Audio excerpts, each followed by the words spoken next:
Hello and welcome to the Tennessee Informer. Thank you all for being with us. I hope everybody fared well through the nasty storm last night. A few weeks ago, I had John Llewellyn, candidate for the State House District 78, on the show to tell us why he's running and where he stands on important issues, as well as what he would like to accomplish. The winner of the Republican primary will more than likely be the next representative for the 78th District, since it's unlikely a Democrat could win that conservative district. But John Llewellyn is not the only Republican in the race. Perry Keenan from Cheatham County, also a former small-town mayor, has thrown his hat into the ring as well. He's with us in the studio today to tell us why he is running and what he stands for as well. But first, it's time for the Informer Report.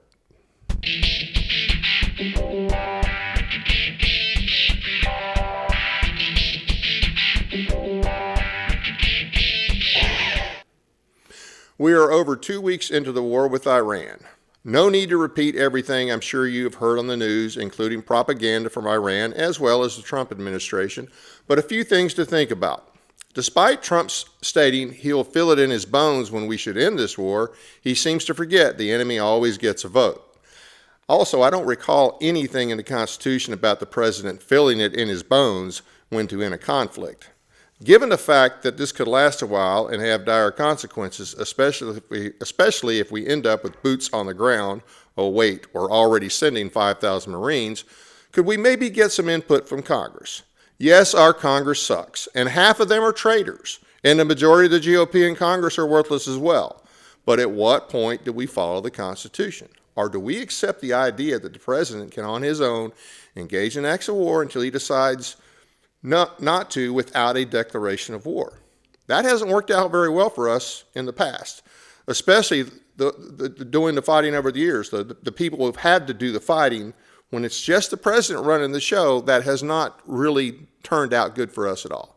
So how does that look in the future when we end up with a Democrat in office? Just something to think about. False flag warnings. There are those out there that are warning that there will be false flag attacks designed to galvanize support for the war in Iran and not to fall for it. My question is, how would we even know, or why should we believe an attack carried out by Muslims is a false flag? Our border was wide open for 4 years under Biden.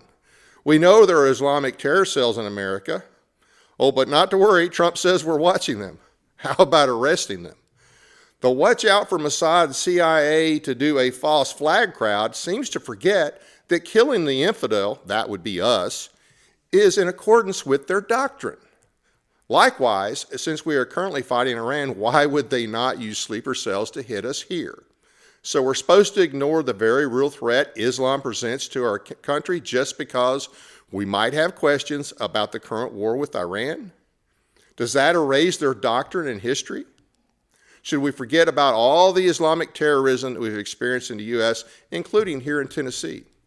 Some people's suspicion of Israel's influence in our decision to go to war, and that relationship in general has destroyed their ability to reason and recognize that Islam, by its doctrine, whether Sunni or Shia, is a threat. The Blackburn campaign is making a big to-do out of winning the Williamson County straw poll at the Reagan Day event this past Saturday. She received 70% of the vote, Representative Monty Fritz received 15%, and Representative Rose received 13%. A few things to keep in mind. Williamson County is her home district. That's where she lives. Of the 630 people that attended, only 374 voted in the poll. Marcia bought 210 of the tickets for those attending, and a PAC supporting her bought another 100. John Rose purchased 10 tickets. Monty did not attend, but did have some supporters there. So in her home county, she bought the majority of the tickets for people already supporting her, and it appears that maybe even some of them didn't vote for her. This is not the first time she has bought a venue in order to make it look like she has a lot of support. In fact, I had somebody tell me that at an event late last year, she wanted to buy up all the tickets. She wants the public to believe she is inevitable, and many out there are gullible enough to fall for it. She is trying to buy this election. She wants to create the appearance that she has the support of a majority of citizens, yet she refuses to debate. She doesn't even respect the citizens of Tennessee enough to hold a debate. Unfortunately, she is the poster child for many of our elected Republican officials in Tennessee. Most in our super worthless supermajority in Tennessee are supporting her. That alone should tell truly conservative and constitutionally minded Republicans not to support Marcia. She is truly the DEI candidate in this race, as in deceitful, entitled, and incorrigible. Tennessee can do better. That wraps up this installment of the Informer Report. If you have a news story that you want to alert us to, be sure to send us an email at teeninformer.tv@gmail.com.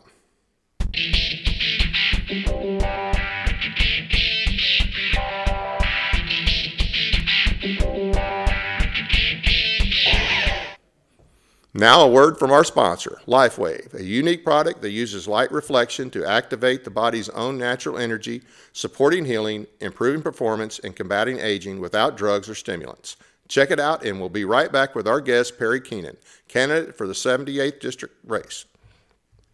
Light, the energy of life itself. Since the beginning of time, light has sustained us, fueled our growth, and shaped the world. Even Einstein recognized that everything we are is made of light. But what if we could harness the light within us, not just to live, but to renew, restore, and rejuvenate? Introducing LifeWave X39, the first product in the world that activates stem cells using our body's own light. Backed by clinical research, multiple patents, and over 10 years of stem cell research, a revolutionary wearable light technology that unlocks the power of activating our own stem cells with a single, safe, affordable, non-transdermal patch that puts you back in control of how you look, feel, and perform. Unlike drugs or chemicals, X39 works naturally, awakening your body's ability to heal and thrive. It's time to unlock your full potential, restore your vitality, and embrace a healthier, more vibrant you. Welcome back, and now to our guest, Perry Keenan. Perry, how are you doing? I'm fantastic. How are you? Thank you to for have having you. me in the studio. Yeah, this is a phenomenal setup. We don't get a lot of people to come to the studio, so it's always good to have an in-studio guest. Oh, so thank you. I want to get right to it. Sure. So now I had John Llewellyn on here a couple weeks ago, and I want to be fair. I'll be fair with the time, and I'm pretty much going to ask you the same questions I asked him, although as we're talking, other things might come up. Sure. So tell us a little bit about yourself. Absolutely. So my name is Perry Keenan, born and raised here in the district of Cheatham County, and born and raised Ashland City, graduate of the class in 1989. Family moved in, and we called it home at an early age of 69, 70, somewhere right in there. And Ashland City's great. And, you know, it's one of those things where you have that hometown pride, and you know it's phenomenal when you've got that opportunity to go in and kind of represent the way that hopefully we're going to be able to do with this election coming up. So a little bit about me. Again, born and raised in the district, class of '89, graduate in the high school. Kind of aged myself a little bit there. I actually think I'm the oldest candidate in this race, but that's okay. I won't hold the youth of my others against me. Can't imagine where you got that right, one from. Right. God bless Ronald Reagan. So anyway. It's one of those where went to college locally at Belmont, and I'm not ashamed to say that my grades were less than stellar. Ended up almost flunking out of Belmont, and mom and dad said, well, you know, now you're going to be paying for college. You can go anywhere you can afford. So I said, all right, well, went to Nashville Tech, got a 2-year degree there, went to Austin P, finished up my 4-year degree there. So for people in Clarksville, let's go P. And then, started in business with mom and dad in our family business. There's entrepreneurial minded, and it's just kind of always been in our blood. And then in 2004, had an opportunity to get involved in politics locally over in Pleasant View. Ran for city council and got elected, and then 2005 appointed vice mayor over in Pleasant View, Tennessee. And so for people that are watching this back home, that is in the north end of Cheatham County, right off of Interstate 24, exit 24, and spent 4 years there. And I was heavily involved in real estate, and about at the end of that term of 2008, the real estate market crashed. Not amazing time to be involved in real estate, and so just felt like I needed to pull back and focus on, you know, God, family, and work, and did that. And then 2012 had an opportunity to run for mayor, and again, living in Pleasant View, got elected 2012, then served my first term as mayor, and then reelected in 2016. And then I believe in term limits, and so I self-term limited out at that point and said I'm not going to run, for a third term there. So took a break in 2020, and then 2023 had an opportunity to run for chairman of our local Republican Party. Got elected to that, and then here we are today. Now, Mary Littleton made her announcement fall of 2025 saying that she was going to step down, and so I, in December, stepped back from Cheatham County Republican Party and said, I'm going to throw my hat in the ring and let's giddy up. Okay. So you gave us some idea, but tell us some of the things that you believe in. Absolutely. So, it's easy to give the Republican talking points of saying, fiscally responsible and, I'm conservative and, I believe in God, family, and guns and those kinds of things. But I'm very fortunate that my track record actually and my voting record, which is a very public voting record, backs that up.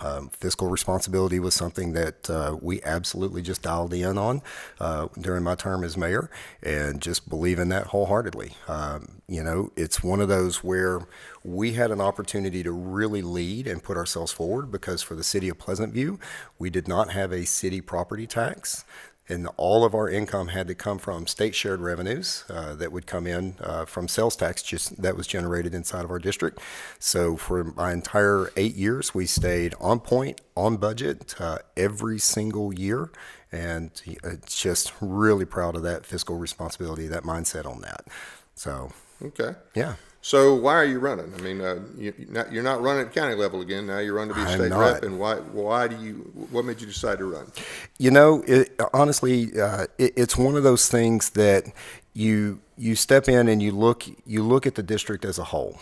And the leadership that we've had in the district, from Philip Johnson, who did a great job, State Representative Mary Littleton, who's done an outstanding job since 2012. When I got elected mayor, she got elected to state representative. And she's done a phenomenal job. And looking to the things that they have just kind of set in motion, I want to see us continue to grow on keeping that small town feel, staying true to our rural roots, but also making sure that we're pushing for things like the infrastructure needs that we've got. For example, one of the things that I hear a lot in our district is TDOT. We need to help encourage them to put the forefront or put Highway 49 and improvements on Highway 48 over in Dickson County, put those to the forefront of the discussion instead of just kind of continuing to kick that can down the road. Right. My track record while I was mayor in Pleasant View was one that we had a really good working relationship with TDOT. And I want to try to go in and leverage some of that relationship and some of those some of those connections that we've had. A few have retired since then, but yeah, I was wondering. That was going to be my next question. Right? Still yeah, there. A few have retired, but we're very fortunate that I've just built so much goodwill over the years of being able to say, okay, let's find a way to work together. Let's find a way to get this thing done, and let's cut some of the government nonsense out of this, and let's put some common sense behind it, and let's lead like we have some common sense here in the state of Tennessee. And we're very fortunate that to a certain extent we're in a financial position to be able to do some things that a lot of other states are not financially able to do. So let's lead like it. So that's one of the things that we want to do. I know that in our district we have an opioid epidemic that really needs a lot of attention. Right. That's kind of like TDOT. That's everywhere. It's everywhere. It is. And knowing that, like for today, I had a meeting with our local sheriff's department, and we sat down and talked about some different legislation and things that are kind of circulating through the House right now. But for them, they need to know that they've got somebody that is really listening, like other leadership has, but they need to make sure that they don't lose that. My track record again speaks for itself with that. During my term, my 8 years as mayor, we backed our department 100%. So much so that even the sheriff's department locally worked with us as well. And they said, gosh, you're rock solid all the way through. So, yeah, I'm proud of that. Okay, good. So are there some other legislative goals you have? Yeah, part of part of being a state representative is working through the legislative aspect, and there's things that you always want to try and accomplish legislatively, but also part of that from my point of view, and maybe it's because of the 8 years that I had as mayor, or my wife, who was also the director of the Chamber of Commerce for a time while I was mayor. It's one of those where I did more stuff outside of just Pleasant View. We did things in the entire county. I would be in Pegram, I'd be in Ashland City, I'd be in Kingston Springs, all throughout Cheatham County, because she was doing events across the board. And it's one of those things that you kind of step back and you look at and say, the job of legislator, yes, it's working through legislation. Yes, it's making sure that you're being fiscally responsible and you're not putting too much government in, and you're leading like Republicans should. But also, it's to kind of be the head cheerleader for your district as well, and making sure that if there's an opportunity to work with things like the Department of Tourism, for example, we had the Commissioner of Tourism come in a couple of weeks ago and speak in Ashland City at a great meeting, and he was kind of giving the numbers of what kind of revenue comes in to the district as a whole through tourism dollars, and man, it's a high return on investment. But I don't think that there's enough cohesiveness where we're looking at the opportunities to say, the district covers the eastern half of Dickson County, covers all of Cheatham. What can we do to kind of tie those two together so that if people want to make a day trip out of it, like they've done the Nashville honky tonks and stuff for 3 days, and now they're ready to detox a little bit and get outside and get some nature, then great. Let's send them to Kingston Springs, and let's let them go to Tippecanoe or one of the canoe resources that they've got down on the Harpeth, and then let's send them over to Montgomery Bell and let them spend a day in a park, and then let's let them go over and spend a night in a hotel in Dickson County, and then go eat at some of the amazing restaurants that they have there, or vice versa, and come over into Cheatham and eat at some of the establishments that we've got. These things already exist. I mean, is it just better advertising or what? I think it's just pushing to make sure that you're an advocate, because while they do exist, there's just not a lot of that cohesiveness where the two are working together. For our district, Dave, it's almost like you've got 3 different sections. You've got everything that's north of the Cumberland River for like Ashland City and Pleasant View. You've got the south side, which is kind of the Kingston Springs, Pegram, Burns area, and then you've got the stuff over towards Dickson, of the White Bluff and Charlotte and that kind of thing. And it's like you've almost got these 3 pockets, but there's just not a lot of cohesiveness between the 3. I want to be able to make sure that we've got departments and agencies and that type of thing that are all working together, because I can promise you the same issues that they have over in Burns, they're probably facing in White Bluff, and they probably, in working with like the Dickson County mayor or the Dickson City mayor, again, same thing for Cheatham County. Like, all of these guys have these same things. And even, for example, in my meeting this morning with the Sheriff's Department, they talked about, issues that they've got that are the exact same thing that's going on the other side of the county line. What can we do to get these departments to work together so that, we're pushing the entire district forward in a way that is good and cohesive? Okay. All right. So what, if any, PACs or other organizations have endorsed you? Well, technically, it's early on, so we have not had any PACs yet that have come out and said, we're going to endorse specifically. There's been some conversation had with a few, but sometimes PACs don't get involved necessarily in primaries, and it's one of those where if one comes up and says, yep, absolutely, we're 100% going to be behind you, you're our guy, and we want to run with you, then you've got to make sure it's a good fit for your district. Got to make sure that they align well with you, with your morals and your ethics and that type of thing. And, honestly, you just have to make sure that you're kind of checking your ego at the door a little bit, because it's great for somebody to want to dangle a check. Right. But you've really got to make sure that you're just not getting googly-eyed at the dollar checks. And they're not trying to buy you. And truthfully, even if, for example, I was talking to one of the legislators, and they said, we had a particular PAC that was supporting us, and they had come to us and said, we want you to support this particular piece of legislation. And she went back to her district and said, yeah, no, that's not going to be good for us. And the PAC said, well, we really want you to support it. She's like, well, I understand that, but I really am not going to support it. It's not good for our district. It's not a good piece of legislation for us. And you just have to be willing to stand up and, hey, if they don't write you a check next year, that's okay. You stood on your principles and you did what was right for your district, because at the end of the day, it's the people that elect you in. Those are the ones that you have to represent. Absolutely. So nobody's actually, there's nobody on your radar right now as far Oh, as. sure. You've always got people that are kind of on the radar, and folks that have jumped in there. And I guess technically, as far as PACs are concerned, you think about the things like the AFPs or others. To speak clearly, William Lamberth, who's the majority leader, so he does have a PAC. He did write a donation to our campaign. But as far as people that are like the special interest groups and that kind of thing, no, we have not had anybody come in and officially give us any money or any of that. And all of our disclosures they're online. You can pull all of our financial stuff, so it's there. Any thoughts on AFP? I feel like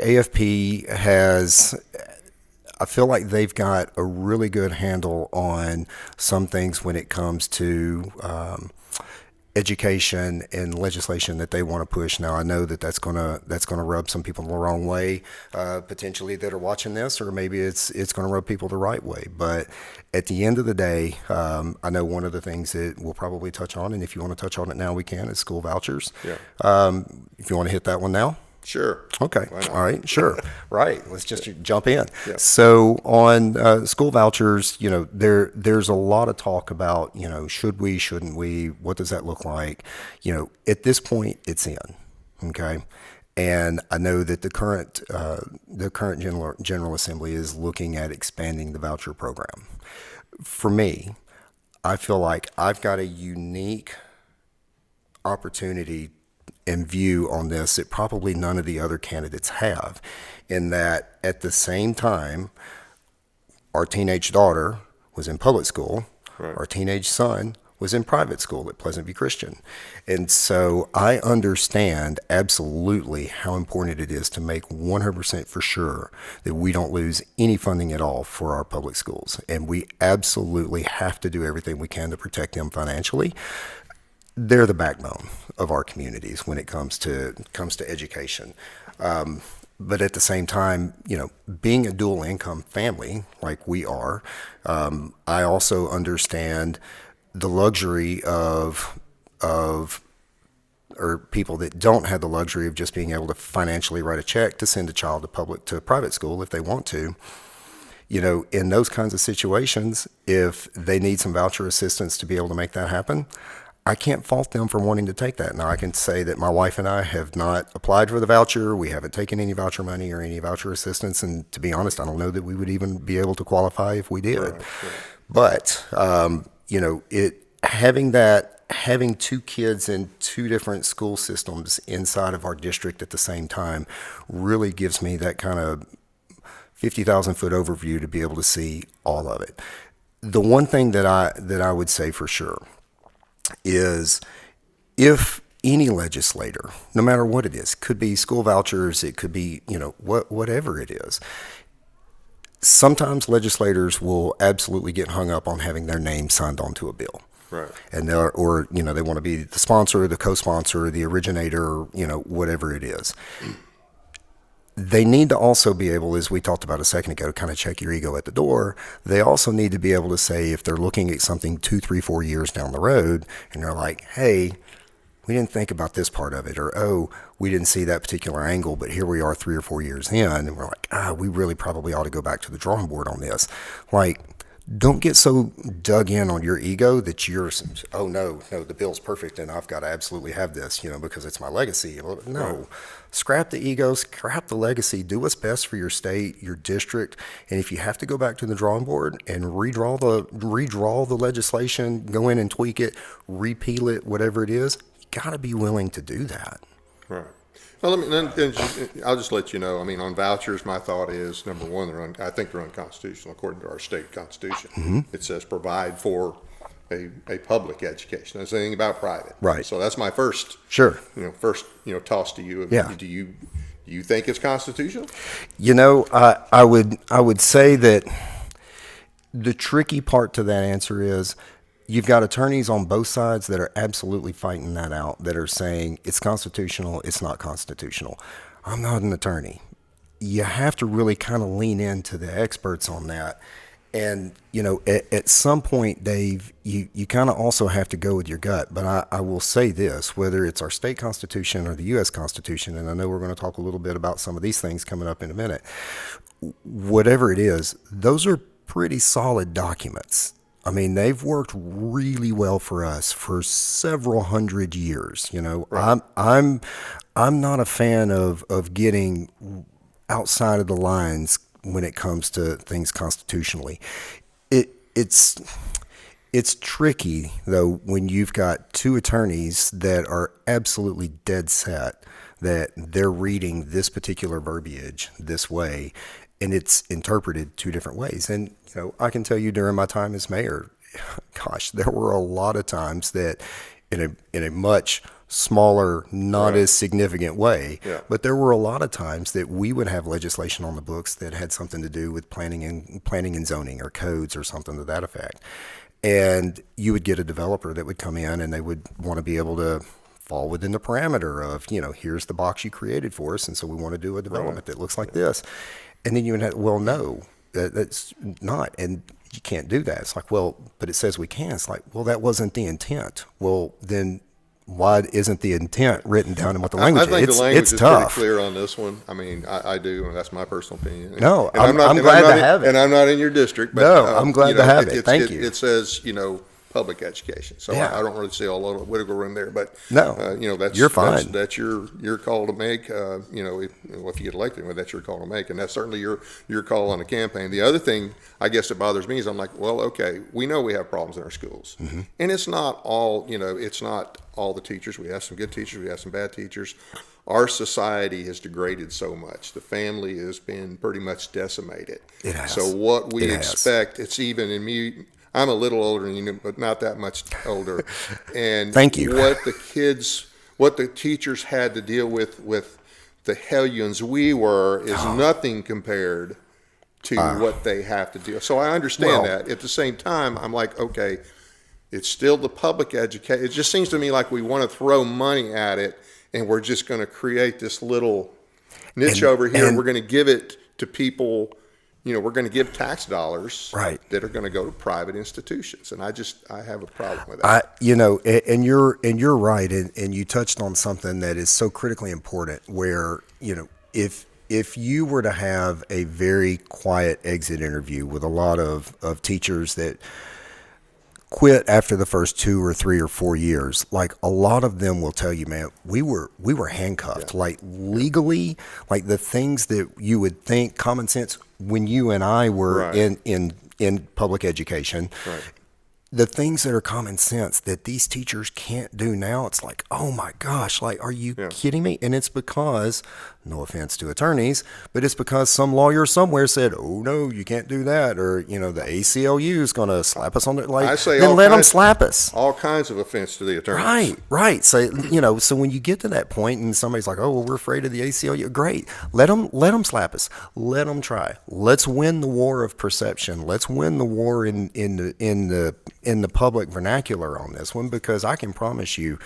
we're very blessed in the state of Tennessee. We've got a lot of really solid minded people that understand, and they can sniff it out when it stinks, and they know.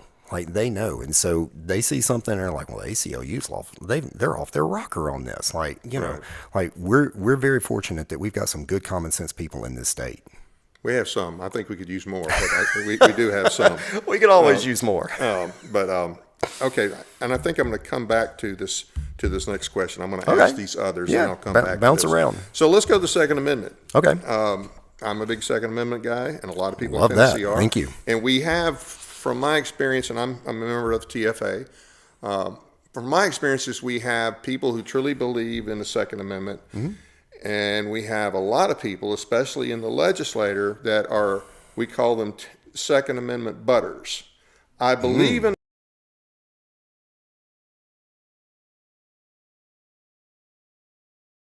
a Second Amendment butter. If so, what to extent? Are you a true Second Amendment guy? Right to keep and bear arms. Right to keep and bear arms. And I think that truthfully, I understand when it comes to tragedies that happen across this nation. whatever it is, okay, at the other end of a gun. I understand that it becomes a political hot potato that people love to toss back and forth, okay? All that does is distract people from the tragedy, okay? Bad people do bad things. Yep. If it's not a gun, it's a knife. If it's not a knife, it's a baseball bat. If it's not a baseball bat, it's a crowbar. You know, I taught our kids at a very early age. Gosh, Madison and Leon, they had to have been maybe 4 and 6 or 5 and 7, somewhere right in there. Right. I taught them that at a very early age. I went out of the gun safe, got one of our handguns, unloaded, of course, laid it on the kitchen table. Yeah. Okay. And I brought my kids into the kitchen, and I said, "Okay, what do you see?" We see Daddy's handgun. Great. Okay. Our gun's bad.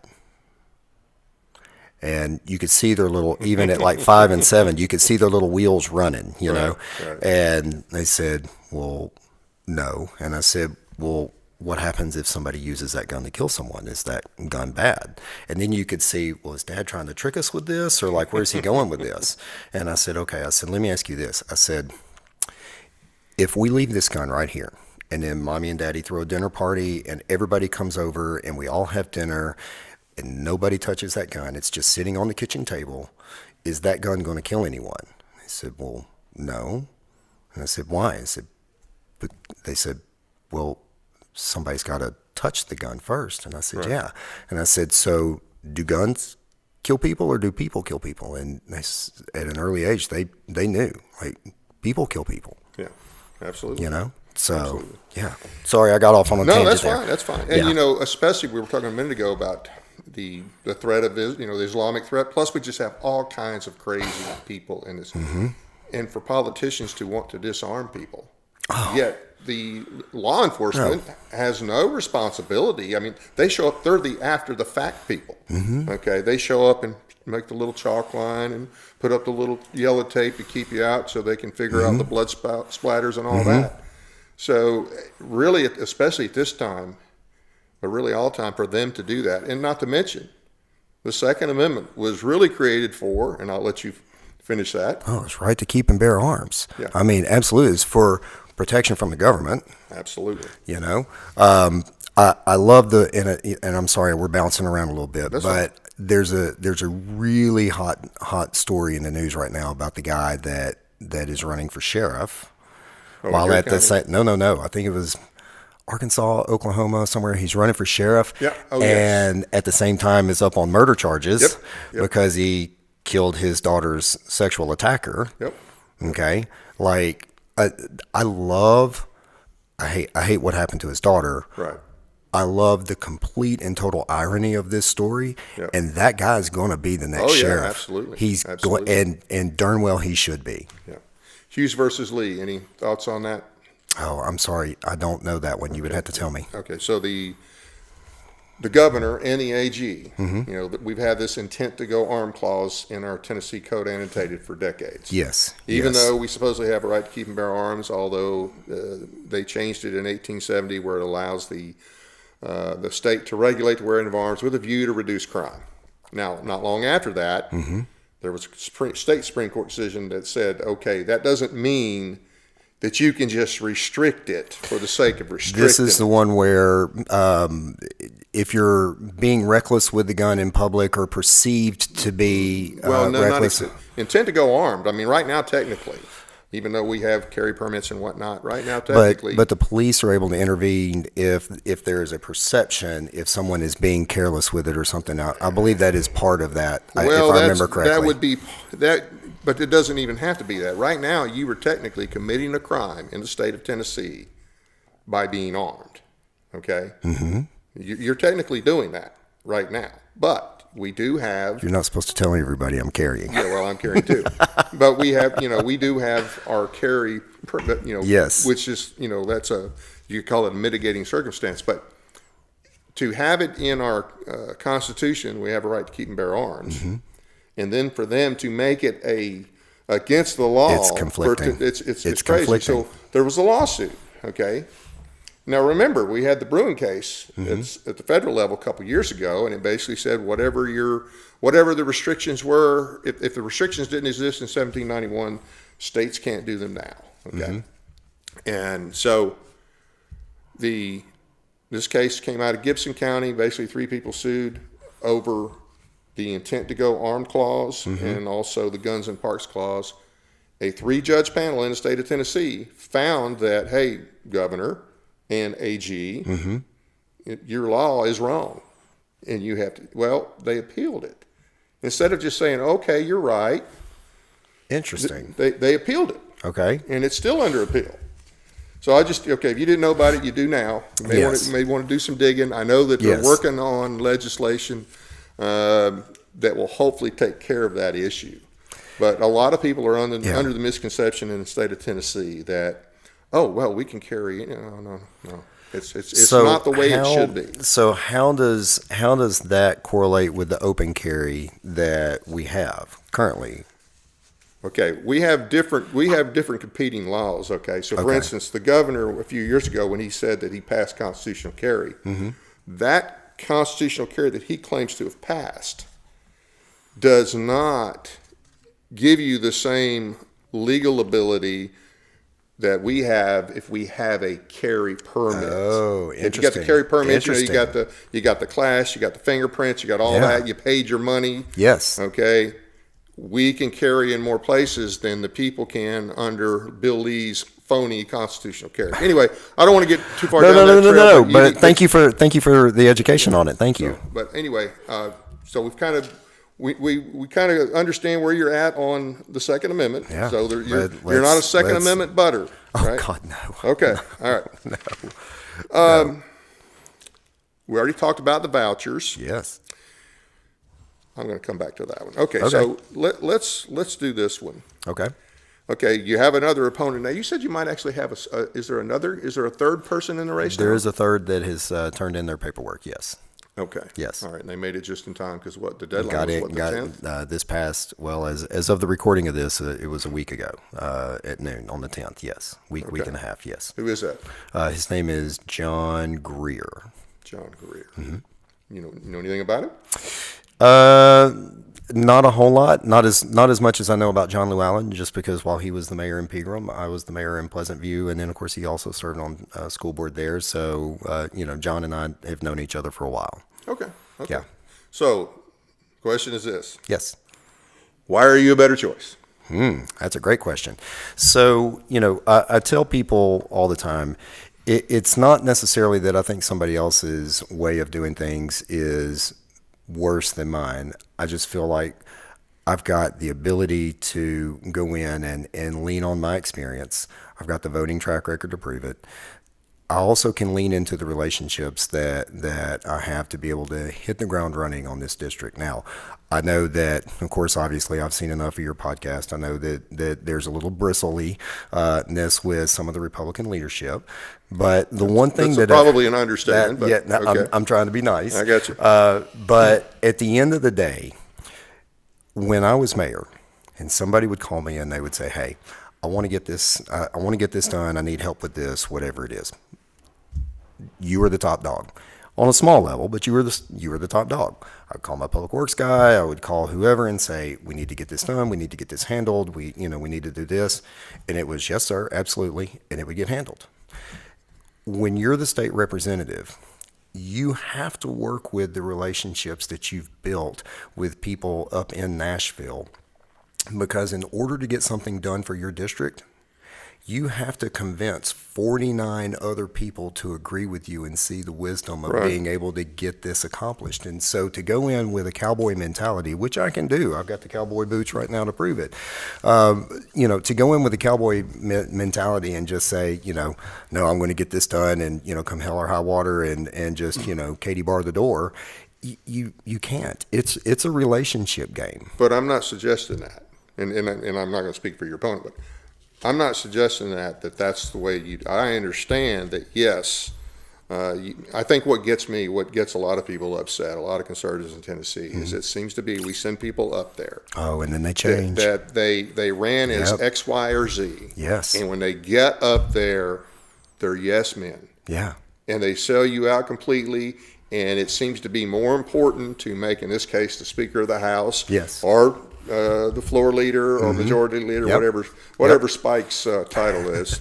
Majority leader. Okay, majority. That's what I Yes. thought it was. So it seems to be more about, hey, well, I would vote for this. I believe in it, but hey, I can't vote for that because leadership will. Here's my that really irritates me, because to me, the way I see that, when I see somebody doing that, it's like, not only does that person, whether it's the governor, whether it's the speaker, majority, whoever, when they do that to another legislator, Right. they are not only giving the finger to that legislator, But also to they're that giving it district. to his whole district. That whole district. And so that's Yeah. what I think is one of the concerns is, we know that you can't go up there from day one and stalk out your territory and say, I'm going to, deliberately fight with you on tooth and nail. But you know Yeah. what? They should not expect you to go up there And just roll over. compromise your principles. And just roll over. We do have a constitution. We have a state Yeah. constitution. Okay. Yeah. So, and a lot of them take an oath of that. I swear some of them have never read the state or the U.S. Constitution. And if they have, they don't care. And I think that's what really irritates. It's not that we expect people to go up there and be a cowboy. Right. Or that we expect people to go up there and say things like I say about the governor, which, by the way, I would say to his face, but I'm also not an elected official. Right. Okay, I got that. Excuse me. But we don't expect them to roll over Right. either and be yes men. Yeah. And I think that's what really irritates a lot of people. Part of that, and again, as I'd started to say, you've got to work on those relationships, and you've got to be able to have relationships with the other legislators, Right. first and foremost, because ultimately those people are sending you up there to represent your district. And if you can't get anything done for your district because you can't get other people to see the wisdom in helping you in your district, Right. then what good are you? You're essentially a lame duck. But there is a fine line, and you are 100% correct in that if you get up there and you just roll over, or you're just a yes man, the people that elected you to send you up there, those people have the ultimate say, as they should. They absolutely should have the ultimate say to be able to say, hey, look, we didn't send you up there to do that.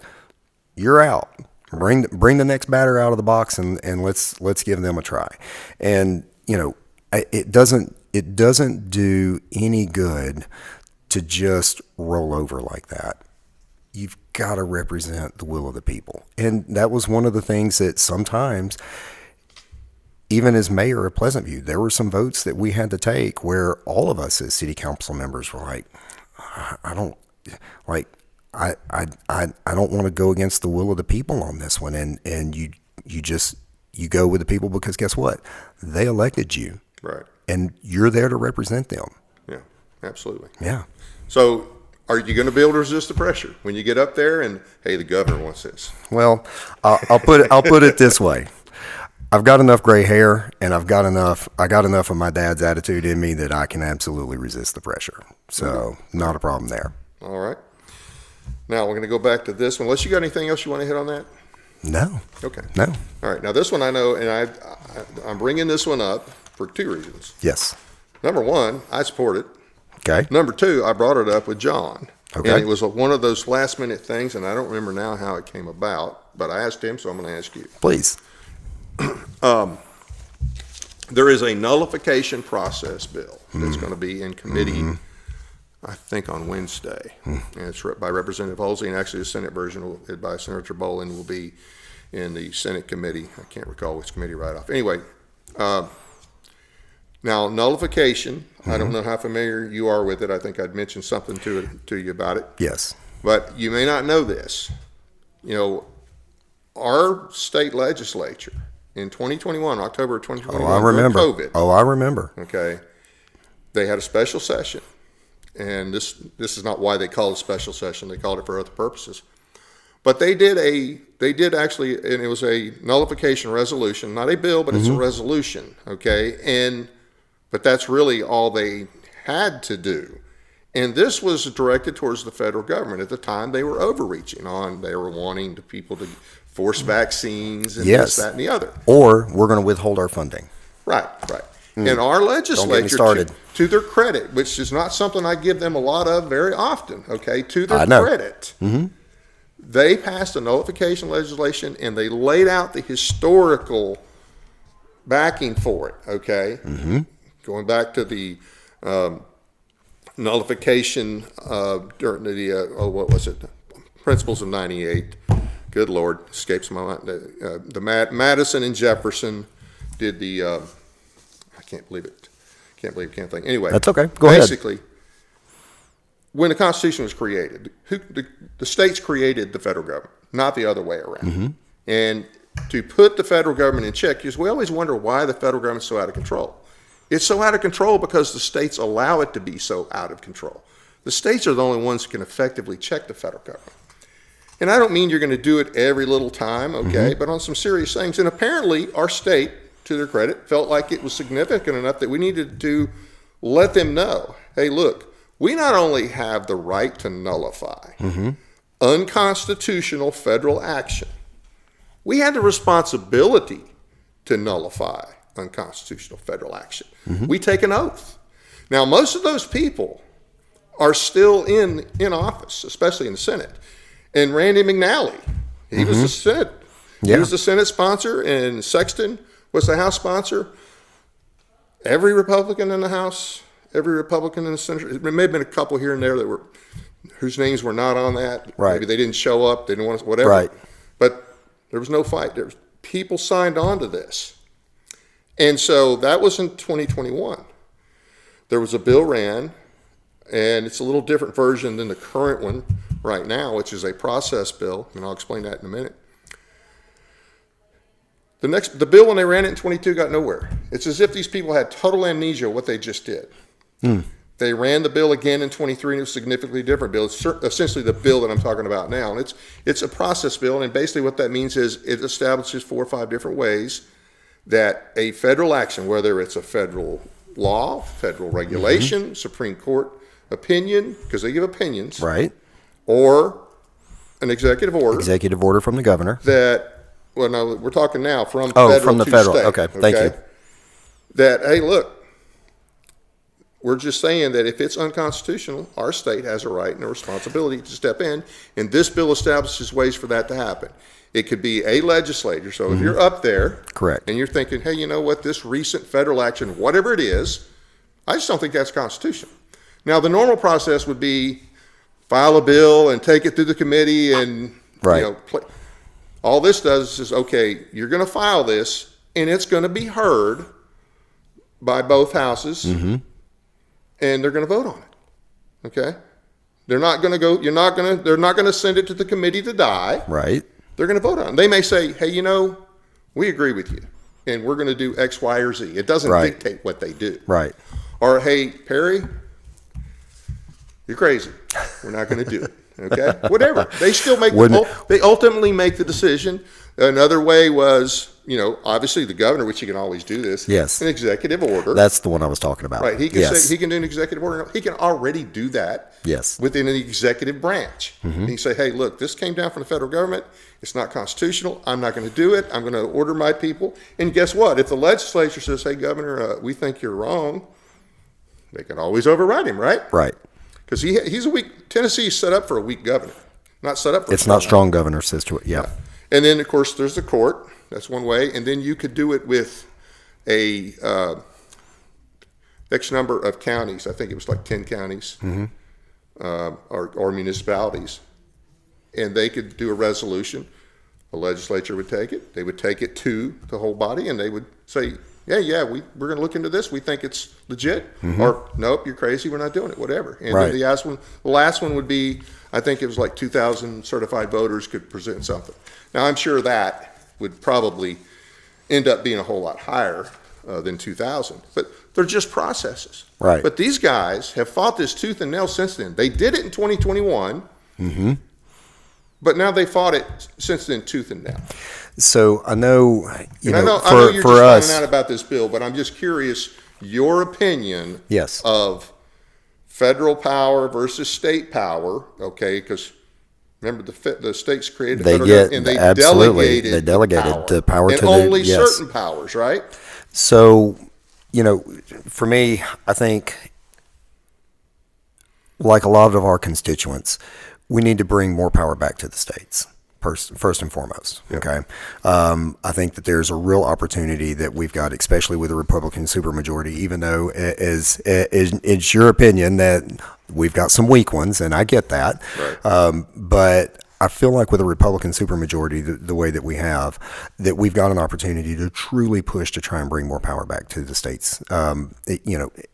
Even with the government the way that we have right now, no matter who the next governor is going to be, I think all three of these folks would get on board with bringing more power back to the states, okay?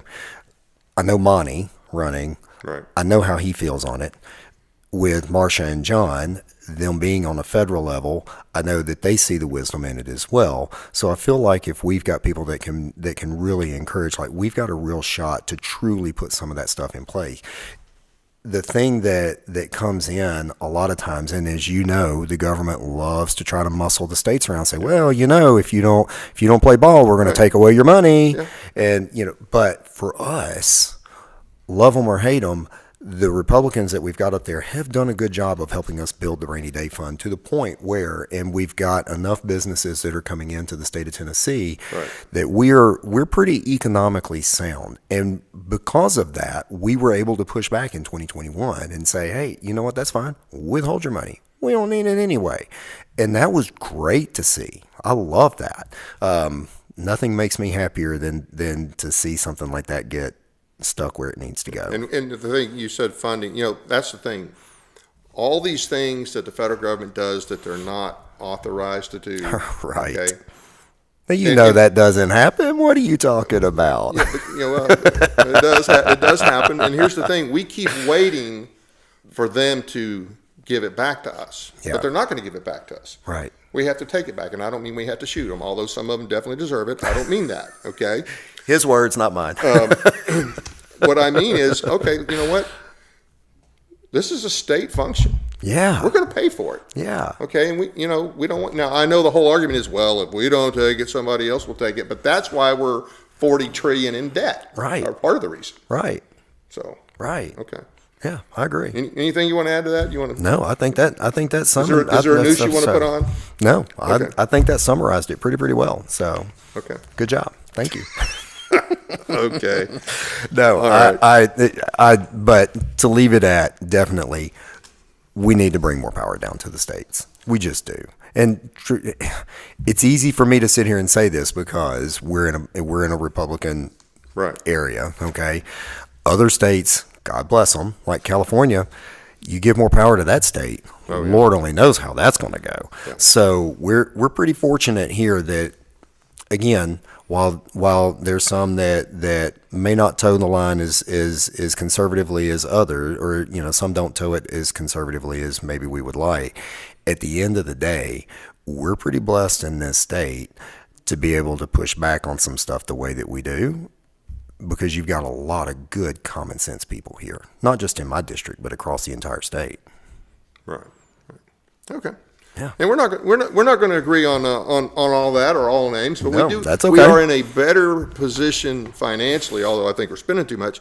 But we are in a better position financially than a lot of states. We don't have like a huge pension deficit or whatever. I still think we spend way too much money. Now, I won't disagree with you there. I think that, especially, seeing how much it has increased over the last few years. And I know that you've got inflation, and I know that you've got, cost of living increases and that kind of thing that, are out of anybody's control. We can't help the fact that asphalt costs more today than it did 5 years ago. And that, but within reason, you have to expect it to grow to a certain extent, but maybe not to how much it's grown. It's out there. Absolutely. It's a big number. And I've got a question from somebody in the chat. Nice. Okay. He asked, are we trusting attorneys or not? We're supposed to trust them about vouchers, but not about what we can do in a classroom. Oh, okay. Are we? That's the question. So we're trusting them. We're supposed, and this is, I guess, based on our conversation. We're supposed to trust them about vouchers, but not about what we can do in a classroom. Okay. All right. So, it's, I'll take that in 2 points. Okay. So as far as the classrooms, I think that to a certain extent, we've got way too much. We have people that are just way too afraid of things like the ACLU and some others that, Right. again, especially when you get into a classroom situation, you've got people that are absolutely terrified. And, part of that, Dave, is because lawsuits are expensive. Oh, yeah. And you get into some of our rural counties like Stewart County. Oh, yeah. Okay.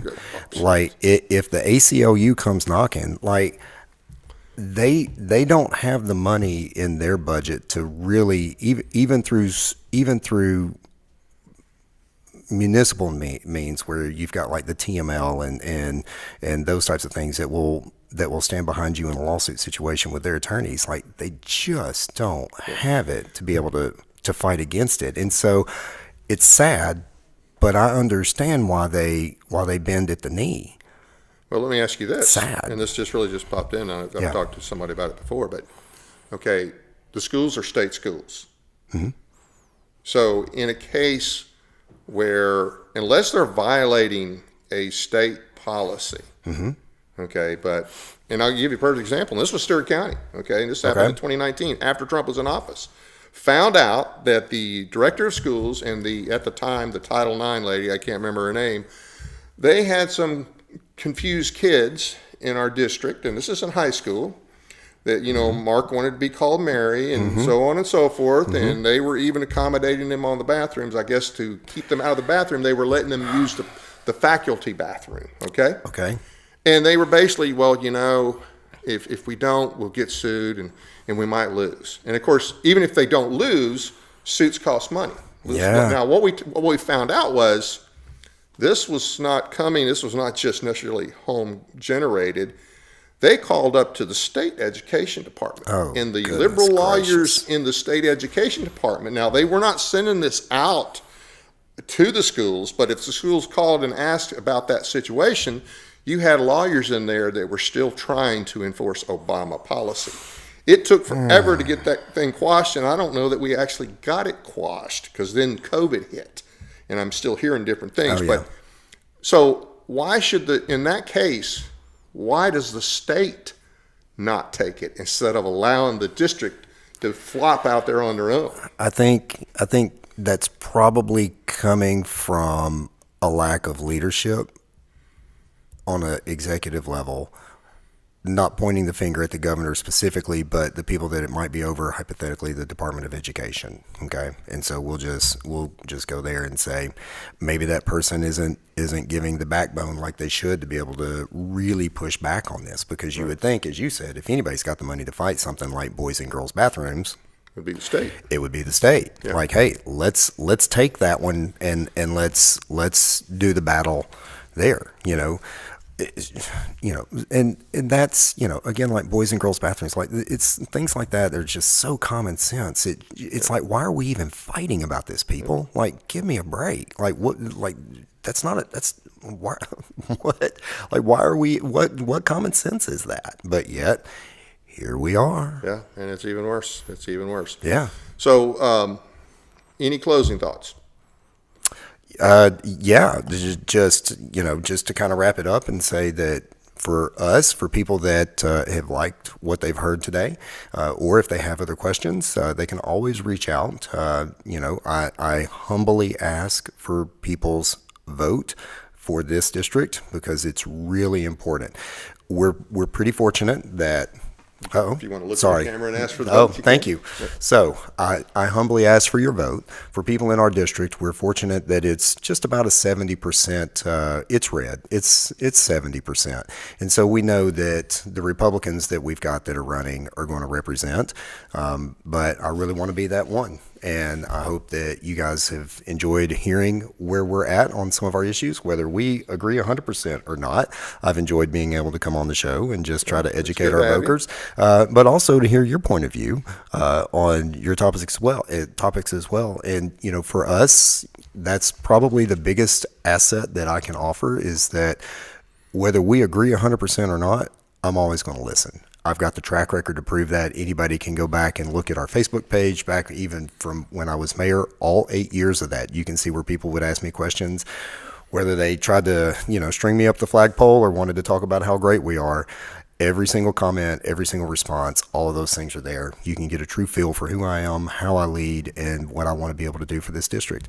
You can always get more information on me through our website, which is voteforperry.com, vote for Perry.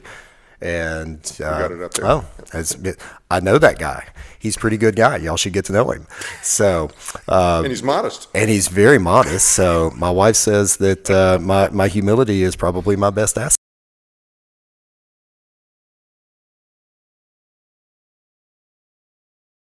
You can't take yourself too serious when you're doing this kind of stuff. You have to be relatable, and people, in our district, they, especially in the Cheatham County side, they already know that. And as they're learning who I am over in the Dickson County side of our district, I feel like they're getting a pretty good handle on that as well. I really Any do. upcoming events? We just had our campaign kickoff this past Thursday over in Ashland City, and that one, gosh, man, I was so humbled. We had 126 people come. Of course, we also fed them all. So the food's pretty darn good at Hangar 13 in Ashland City. The burgers are on point for sure. So, it's easy to get people there when you feed them. But we had that event this past Thursday. It was a great event. We're going to be doing one in a couple of weeks. It's going to be a kickoff in Dickson County as well. And so we're excited to announce those details here probably next week once we get the date and time 100% nailed down. So be on the lookout for that from our Facebook page or some level of social media somewhere. So Okay. yeah, so we're excited, man. And then of course you've got all kinds of events that are coming up between now and midsummer. And so our early voting starts in July. Right. So July 17th, and then our primary is August 6th. Now, the 24th event in Cheatham County, that's at Hangar 13, and that's yes. for all local races. Awesome, thank you for And it mentioning doesn't cost that. anything. Just if you're in the district, you can show That's up. And, absolutely. You're buying your own meal, but buying your own. Okay. I'm not on the hook this time for that one. Okay, So, okay. But that one is going to be for all the local races. Sheriff, mayor, which the sheriff's unopposed. Mayor, you've got county commissioners, trustee, and others. And so that one's going to be on the 24th in Ashland City, and I believe that's at 5:00. But we'll be looking on social media for that one. We'll put a link to that one in one of our comments. Okay. Well, hey, thank you for being with us. Hey, God bless, man. And seriously, thank you for having me come in. The studio setup is fantastic. Y'all have got a really great facility here. I like it. I enjoy it. Yeah. And thank you for the banter back and forth. I enjoyed it. Absolutely. Awesome. Hey, don't go away. We're going to be right back in a little bit with some announcements and some details on some upcoming bills. So we'll be back in about 5 minutes. Light, the energy of life itself. Since the beginning of time, light has sustained us, fueled our growth, and shaped the world. Even Einstein recognized that everything we are is made of light. But what if we could harness the light within us, not just to live, but to renew, restore, and rejuvenate? Introducing LifeWave X39, the first product in the world that activates stem cells using our body's own light. Backed by clinical research, multiple patents, and over 10 years of stem cell research, a revolutionary wearable light technology that unlocks the power of activating our own stem cells with a single, safe, affordable, non-transdermal patch that puts you back in control of how you look, feel, and perform. Unlike drugs or chemicals, X39 works naturally, awakening your body's ability to heal and thrive.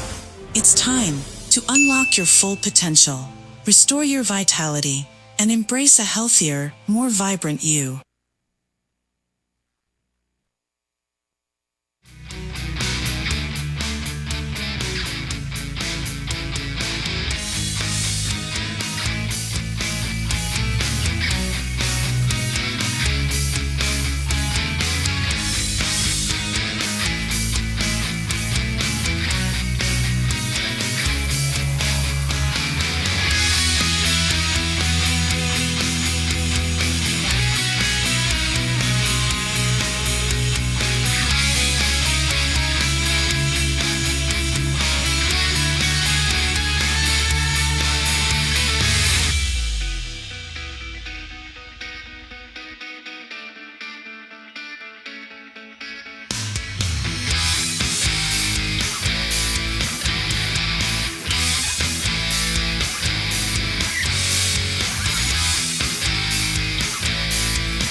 Welcome back. There's a lot going on this week in the General Assembly, and I'm going to cover several of the bills that you need to know about. I'm actually going to cover some of the ones that I had to write by hand this afternoon so that I don't forget them. Now, this has to do with some legislation and an event that is going to be at the legislature this week, the 18th. Tennessee Firearms Association Day on the Hill, TFA Day on the Hill, March 18th. Richard Archie is going to be testifying for House Bill 2064, which is going to deal with the issue of the intent to go armed that we talked about earlier. And he's also going to testify, he's testifying in support of that bill by Representative Todd, and he's going to talk in opposition to House Bill 1971. Now, House Bill 1971 is the one where they want to take away your right to facially challenge the constitutionality of a state law of any state law that they pass. So very important, and we need people there. So if you're in the TFA, this is going to be in the House Judicial Committee, the full committee, at 12 o'clock on the 18th, Wednesday the 18th. You really need to get there that morning and go around to some of the offices and encourage some of the people that are going to be on the committee, certainly your rep, to support House Bill 2064 and to oppose House Bill 1971. And if you're going to, that committee room is going to be packed. So it starts at 12. You're probably going to need to get in there by 11 to get a seat. After the hearings, the TFA has a room set aside for everybody to meet, and they'll meet up there and talk with you a little bit. And I know this was kind of a short notice, but Richard and John have both been really, really swamped. And so that's why that's part of the reason we have a short notice on this. Now, wear your TFA gear, and hey, be respectful up there. I know that we don't think a lot of the legislators up there, but you got to be decent to them and to their staff. Okay, I'll tell you what, the quickest way to be persona non grata up there is to be rude to one of their staff. So be nice, be professional, but be firm. So I'm going to cover a couple of bills here real quick before I go back to what's on the screen. Now, this bill I just found out about, and you need to go read it on the Tennessee Conservative. It is House Bill 1925 by Bolso, Senate Bill 2037 by Gardenhire. Now, Bolso is one of the better guys in the House generally. And so I'm a little bit surprised at this bill. I did not get a chance to talk to him today. I did call and didn't get a chance to get, maybe his intent, but just reading the bill, I'm like, what are we thinking here? And of course, since Senator Gardenhire's involved, Senator Gardenhire never met a pro-illegal alien bill that he didn't like, okay? And I'm just going to read you here about this act. It's called the One America Act. And it would allow some illegal aliens to obtain a temporary visa and re-enter the country and state after an interview with the Tennessee Department of Homeland Security. And the way it works is it would apply to anyone who has been here more than 30 days. Now, of course, that's 30 days from the time this passes, and I don't remember if this one is scheduled for July or January of next year, but anybody who's been here more than 30 days. Now, this doesn't necessarily mean they're going to get it, but I don't understand why we're catering to illegal aliens. So once they do the interview, DHS will have 30 days to decide.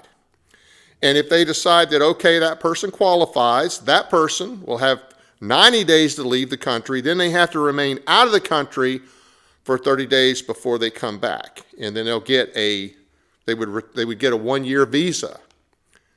And then after that 1-year visa would be easier to turn into a, permanent visa. Now, granted, there's going to be some federal involvement in this, but I don't understand why we're doing this.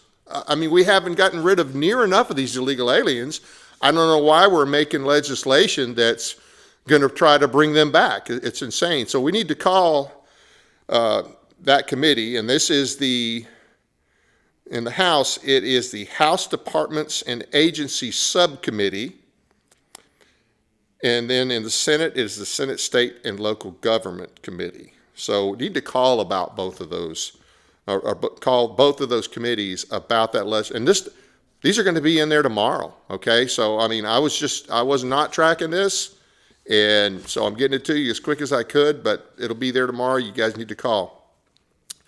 Also, Representative Halsey, I think maybe one of the few pieces of election legislation still alive, House Bill 2613, Tennessee Ballot Access Act. This is another election integrity bill, and that's going to be in the Election Campaign Finance Subcommittee tomorrow at, it doesn't have the time, but tomorrow. So call early in the morning. Call first thing, okay? All right, so now everything else is on the screen here. So I'm going to cover some of these, and I've got a few comments about some of them. All right, so, and I want to reiterate this. Senate Bill 1958, House Bill 1971. Of course, House Bill 1971 will be in the House Judiciary, full Judiciary on Wednesday, 12 o'clock. Many of you have heard about this bill. It's going to end our right to make a facial challenge to the constitutionality of a state law. It's currently scheduled for the 18th in the House Judiciary. No word yet on Senate Bill 1958, okay? So regardless of what happens Wednesday, we're not sure, when 1958 is going to come back up. All right, House Bill 2610 by Halsey. This is on the State and Local Government Committee. It'll be tomorrow, Wednesday, the 18th as well. And this is the nullification process bill I talked about earlier, Restoring State Sovereignty Through Nullification Act, which establishes processes by which the General Assembly may nullify an unconstitutional federal statute, regulation, agency order, or executive order. And then Senator Bowling has a Senate companion bill with Senate Bill 2657. That's on the Senate State and Local Government Committee calendar for tomorrow. So we have to call tomorrow for Senator Bowling's bill, and then Wednesday, Representative Halsey's bill will be in committee. So tomorrow is the big day. The Senate has really been our problem. In the past, Representative Halsey has been able to move it through some of the House committees, but Senator Bowling, we talked a little bit about this earlier. Every time these guys act as if this whole idea of nullification is out there and crazy, even though they did it. And the people on that committee, in that Senate committee, the only one, other than the Democrats, but all the Republicans in there, with the exception of Lowe, voted for nullification in 2021. Nullification legislation I talked about earlier tonight. They voted for it. Now they're hiding behind an AG's opinion who says it's unconstitutional.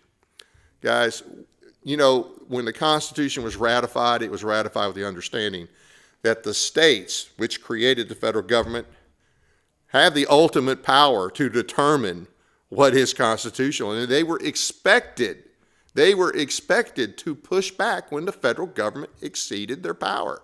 Remember, the federal government's only delegated certain powers. So it makes no sense that we're going to allow the federal government or expect the federal government to limit their own power. It's only going to happen if the states limit it, and no, that does not mean we have to go to war. The states have to step up. House Bill 1729, this is the homeschool testing requirements. I still don't see the amendment that was mentioned on this. I mean, there was talk of an amendment, but it's still not posted on the website, or it wasn't earlier.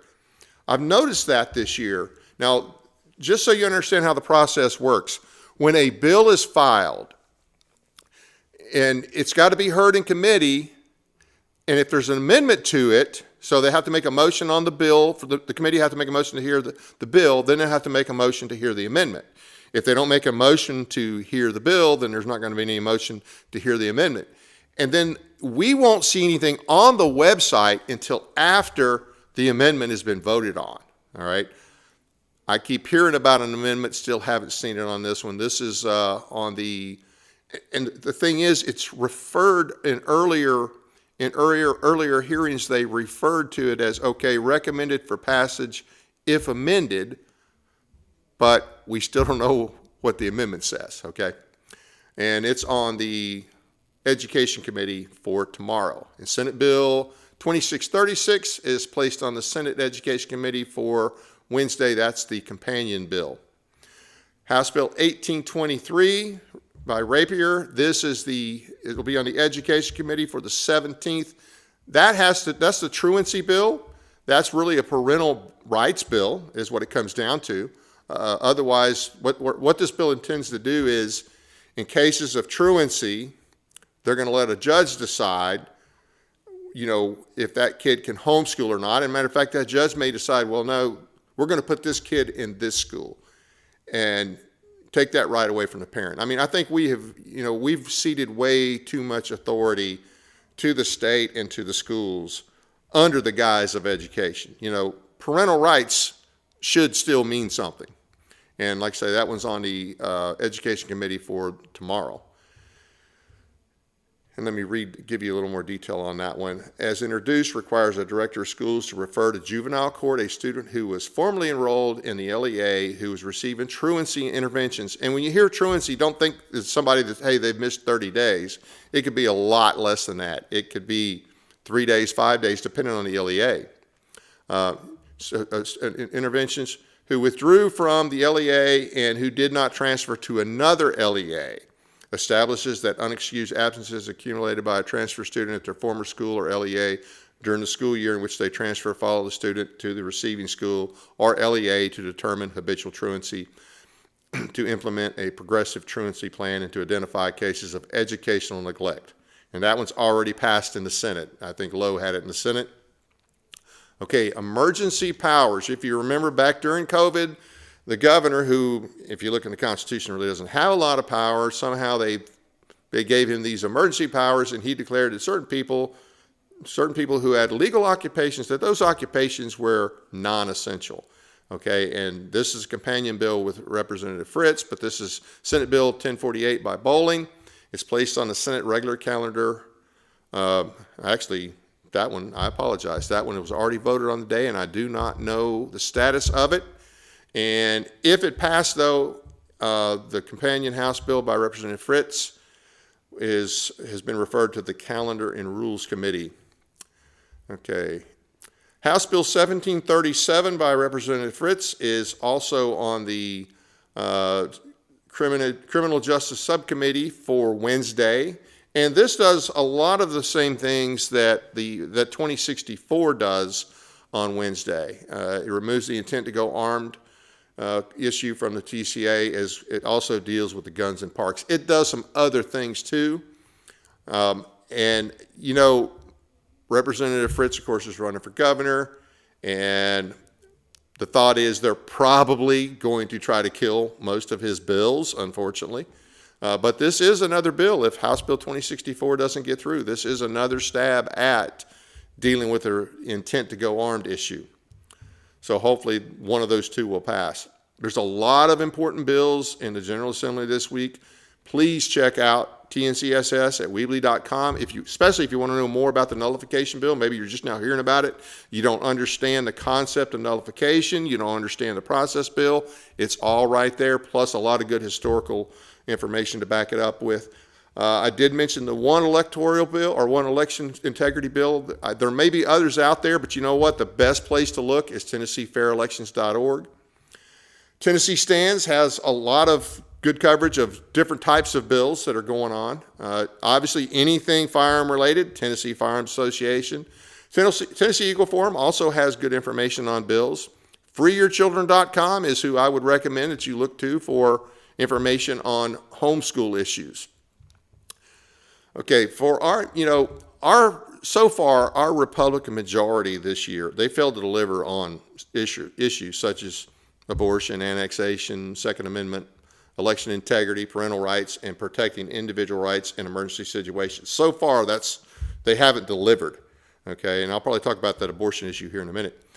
We need to remember this in August. There's no reforming most of these people. They just need to be replaced. Now, this next one, this goes back to the abortion bill that Representative Barrett presented in committee yesterday. And this is a picture of this failed abortion bill. But I want to talk about this a little bit so that you get some background on it. Now, if you remember, Tennessee passed a trigger law a few years back prior to Roe v. Wade being overturned, prior to the Dobbs decision. And in that trigger law, they established certain things that, okay, if the Supreme Court ever overrules Roe v. Wade, here is going to be how things are in Tennessee, okay? And I think I hope I brought the notes on this. No, I didn't. I'll go by memory as best as I can. Here's what you need to know. So when that trigger law was passed, it was already intended that a doctor that performed an abortion, now there were certain exceptions in the abortion, okay? Now the trigger law did not have an exception for rape. That's, neither here nor there, but it didn't have one for rape. It did have some for the life of the mother, and I think that was, for the most part, it was the life of the mother that it had an exception for, that, okay, if they had to do something, or if they were treating the child before it had been born and something happened, then, there were exceptions as long as they did everything the way they were supposed to do it and they weren't negligent. Then there wouldn't be any prosecution. But abortion was made illegal. Now, the whole guise of this and the whole guise of Representative Fritz's bill, which I think will be heard tomorrow or Wednesday, and I don't remember the bill number on that, has to do with this.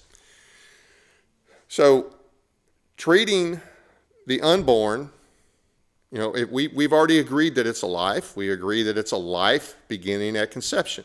That's already in the trigger law. That's not something that was created by either Representative Barrett's law or Representative Fritz's law. And basically it's saying, okay, we're going to punish a doctor if he commits an abortion in the state of Tennessee. Well, what's happening now, for the most part, they're not getting those type of abortions, but we have a lot of women who order abortion pills from out of state. Now, there's a lot of medical complications in some cases, and you've heard all these horror stories. A couple things to keep in mind. That list of people that we just showed that refused to hear the bill, they didn't even make a motion on the bill. When you take a bill before committee, there has to be a motion and a second. If you don't get a motion and a second, your bill doesn't get heard.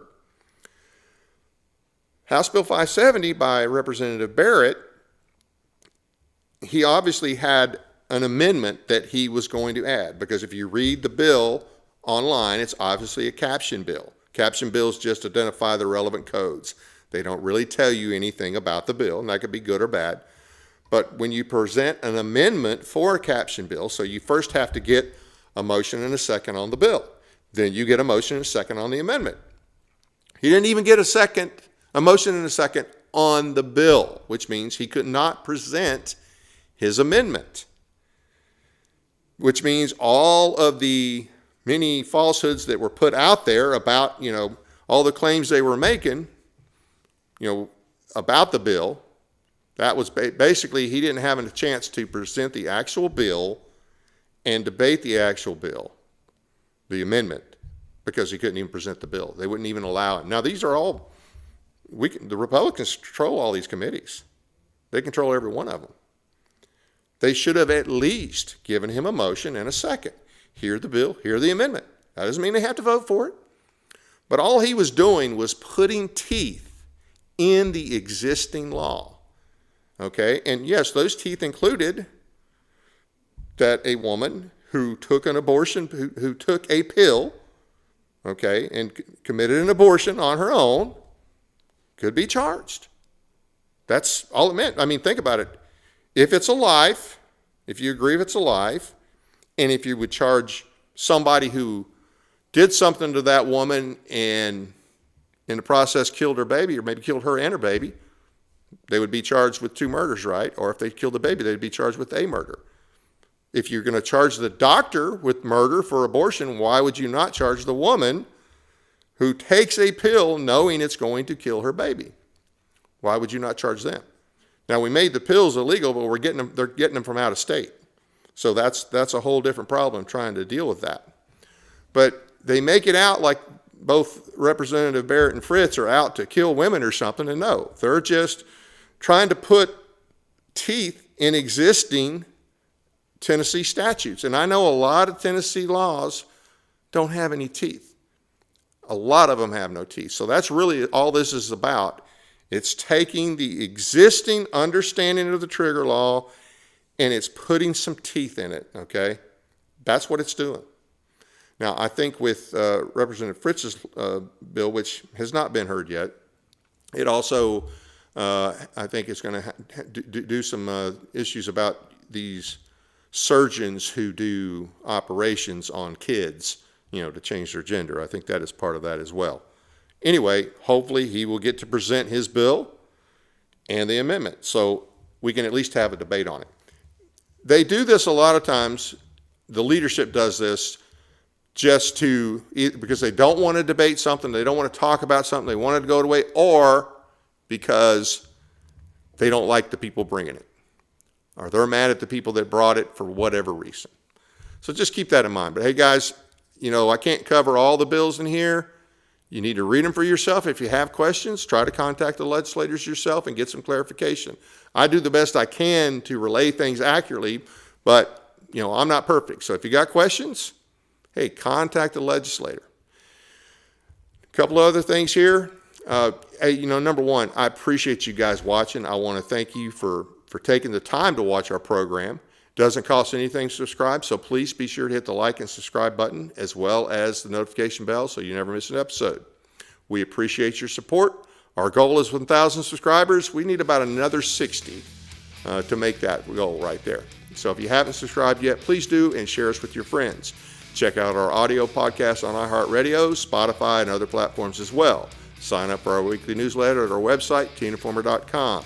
Find and follow us on Facebook and Twitter. Got a couple of announcements here. Thursday, March 19th, 6 p.m., Monty Fritz will be speaking to the Pickett County GOP.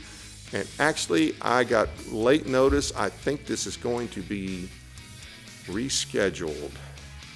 I think this one may be rescheduled. Okay, I'll get back with you on that one.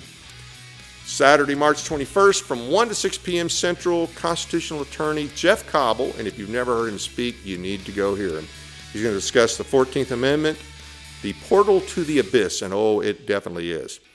No cost, but donations are appreciated. RSVP by calling 931-316-9639. That's 931-316-9639. It'll be held at the Peachtree Learning Center, 100 North Main Street, Sparta, Tennessee.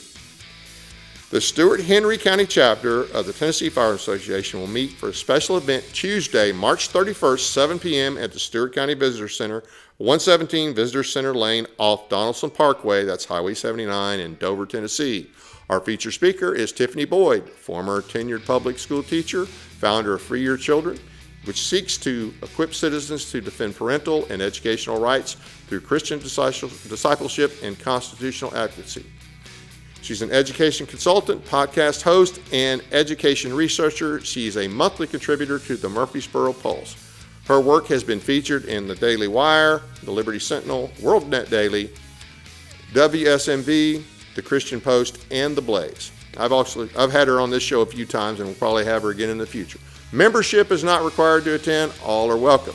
Join us next Monday, March 23rd, 7 p.m. when our guest will be Joe Wolverton, here to talk about nullification and how essential it is to our Constitution to work as intended. Guys, if you don't understand nullification, you want to know more, tune in next Monday, 7 p.m. Please take the time to check out other shows brought to you by West Tennessee TV by going to westtennesseetv.com or myparistv.com. You can find links to the Mike Weatherford Show and Sportcast with Jeremy Bucklow. Tomorrow night, Mike welcomes his hit songwriter Bobby Keel. That guy lives in Stewart County. Known for his hit song, Time Off for Bad Behavior, performed by David Allan Coe. He also wrote a Hank Jr. song, Whiskey on Ice. That might be familiar to some of you. And then next Sunday, Jeremy dives into the world of jiu-jitsu with the Paris Gracie Academy. Lots of great programming, including yours truly. Check them all out at myparistv.com. That's it for now. Good night from Paris, Tennessee, that is.